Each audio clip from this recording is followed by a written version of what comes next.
It appears that Canada is going to be having a federal election this fall, and the polls are showing that environment and climate change are at the top of voters' concerns, and which is kind of a little surprising because of the COVID-19 pandemic issue. But nevertheless, there they are. And I want to talk to Stewart Prest, who's a professor of political science at the Simon Fraser University, about what that means for the election. So welcome to the interview, Stewart. Hi, thanks for having me. Well, look, 2 years ago, when we had the last federal election, environment and climate change figured prominently. And now, 2 years later, much has changed.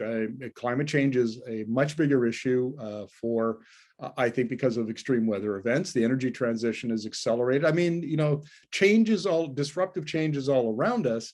You would think that environment and climate change would be a really big issue, number one issue in the election. What's your take on that?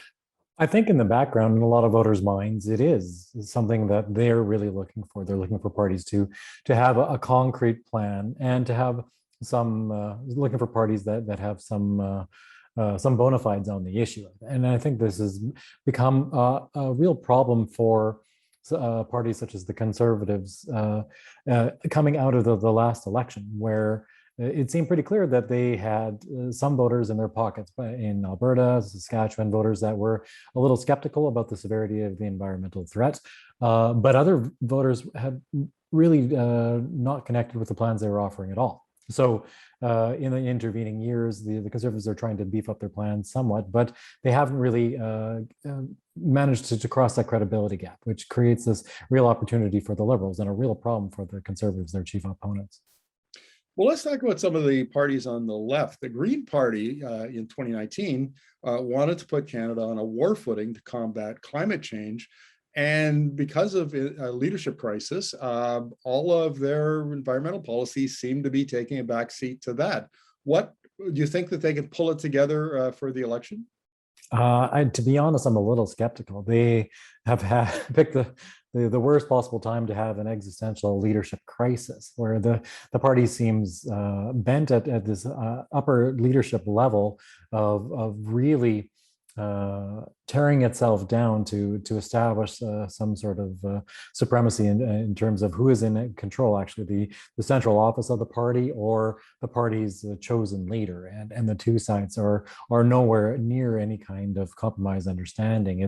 And so the party can't really make any headway putting forward its environmental plans, which, just as you have mentioned or alluded to, this is a perfect opportunity for the Greens to really make some hay. They could effectively say, we were right all along. We have been saying this literally for decades, that this is a crisis in the making. And now we see the concrete evidence, which is changing the minds of those Canadians who are perhaps not so focused on the environment. We see it in the world around us. We see it in the heat dome traveling across the country. It's unmistakable for anyone looking for the signs. And yet the Greens are just not in a position where they can make that claim in any kind of sustained fashion.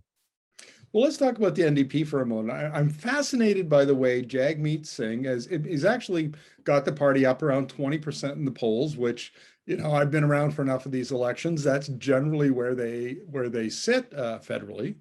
But despite a reasonably strong showing on the environment and climate change in 2019, my take on this is that the party has not made that, environment and climate change their issue over the past 2 years. Would you agree with that?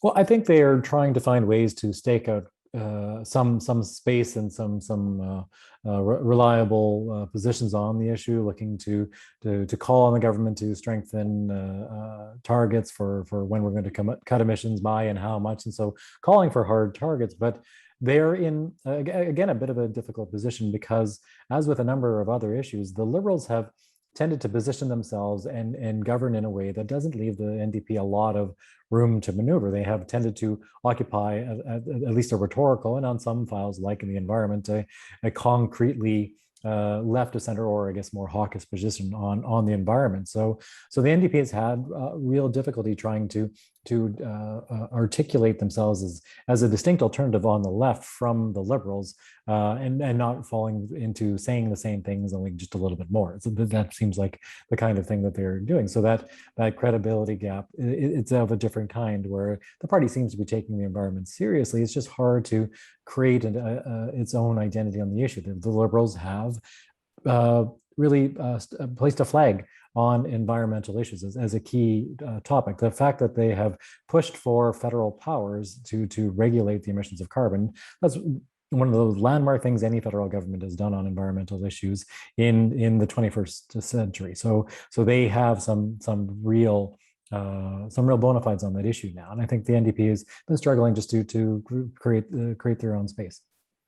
Well, let's talk about the Liberals. So the Trudeau government beefed up or updated its climate plan, environment plan, in mid-December last year. And at that time, environmentalists came out and said, okay, look, Canada now has a credible plan to get to net zero by 2050.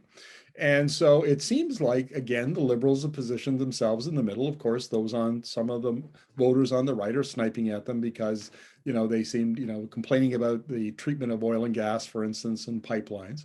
And some voters on the left are sniping at them because it doesn't go far enough, fast enough. And how will that play out with the average Canadian voter, do you think?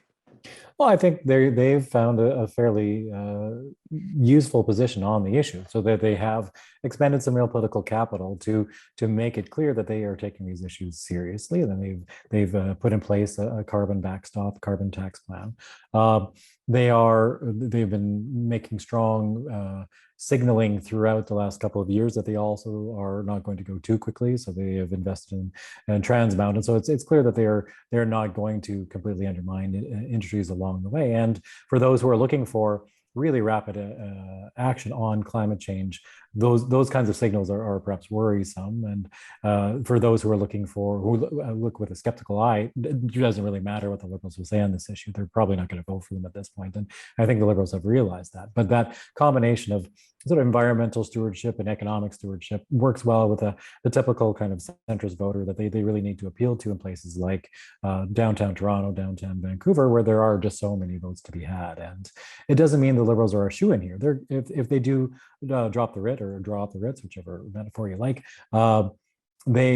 they are taking a risk, and things could go south for them. And the NDP does have a certain amount of momentum. The Conservatives don't look like they have much of that at all. But you never know, one or two stumbles on the part of the Liberals in the middle of a campaign, and this could change. So I wouldn't say that it's a foregone conclusion the Liberals are going to lock in a majority, but they have put in places the pieces they need to make a real push for that in the coming election, if it does come to pass. Now, what's your take, Stewart, on how environment and climate change will play out in the course of the campaign? Will we see the Liberals make some announcements, maybe, to beef up what they're already doing? I mean, they've made quite a few announcements actually already in 2021. How do you see that playing out? I think they would try to find ways to repackage some of those announcements that they've already done. So, and try to perhaps build linkages between some of the different programs that they're putting on offer, whether we're looking at infrastructure, funding for transit, these kinds of programs that can be linked into a broader environmental program. It's part of a transformation of the Canadian economy. And there may be a couple of high profile announcements of, it could be boutique funding. It might be one major new initiative. But I mean, they've been in government for a while now. They're not going to take any radical new directions, I think, at this point. This is the government that it is, and they're going to find ways to remind Canadians of what they have done on this file. And the environment is one file where they can really show that they have done something when other governments, previous governments, whether we go back to Chrétien, whether we go back to the Harper governments, previous governments had not. So I think that that doesn't nail down the election for them, but it's a position of strength on what has become a crucial issue to a lot of voters. Now, two key provinces heading into the election will be BC and Ontario. BC is obviously very green, has a long history of that. You and I both live in that province, so we're familiar with it. Ontario is can be, well, how do you see the environment and climate change issue playing out in those two provinces during the campaign?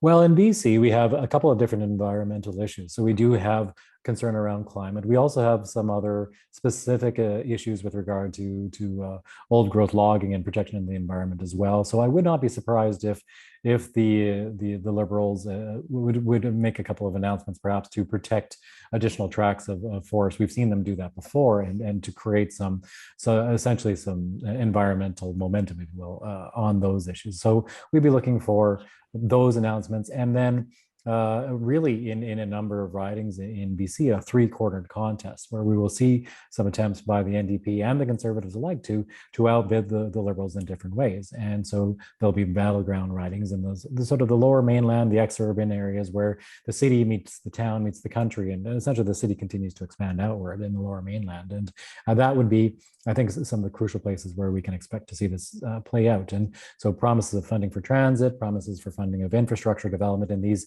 areas that are in many ways underdeveloped in those respects could come from the NDP, could come from the Liberals, and the Conservatives as well may look to find some kinds of promises along those lines, just to sway voters in their mind and to make it clear to the voters they are serious about those issues.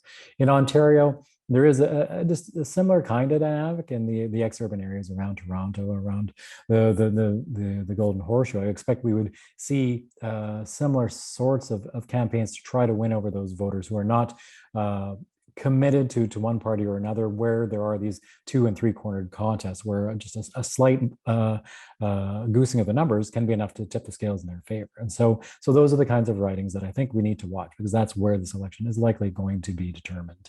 And again, promises on transit, whether it's funding for subways, funding for expanded rail networks, and also taking seriously issues of, say, pocketbook issues and things like that. So where Canadians are still feeling a lot of economic uncertainty in the wake of a pandemic, we'd look for a mixture of those kind of messages. And all three parties are going to try to make them, but they'll do them in their own particular flavors, whether it's focusing on working families or focusing on individual choice would be a more conservative approach, and the Liberals would be some combination of those.